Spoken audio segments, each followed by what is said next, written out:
Good evening everyone. આજે nonstop 90 દિવસ નવી ડિનર રેસિપીના ત્રીજા દિવસમાં હું બનાવવાની છું મસાલા ટોસ્ટ સેન્ડવિચ, જેના માટે મેં અહીં મોટી સાઇઝની બ્રેડ લીધેલી હતી.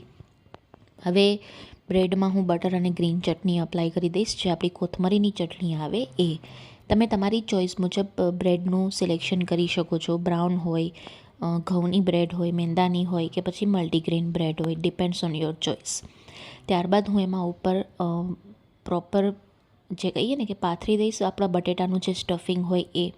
હવે બટેટાના સ્ટફિંગ બનાવવા માટે મેં જનરલી પહેલાં બટેટાને બાફી લીધેલા હતા. પછી એક પેનમાં થોડું પેન લઈ રાઈ, જીરું, હિંગ નાખી બટેટાનો વઘાર કરી આપણા બેઝિક મસાલા જેમ કે મીઠું, મરચું, હળદર, ધાણા જીરું, ચાટ મસાલો, ગરમ મસાલો, આ બધી જ વસ્તુઓ નાખી અને પ્રોપર મેં સ્ટફિંગ બનાવી લીધેલું હતું. લાસ્ટમાં લીંબુ પણ ઉમેર્યું હતું.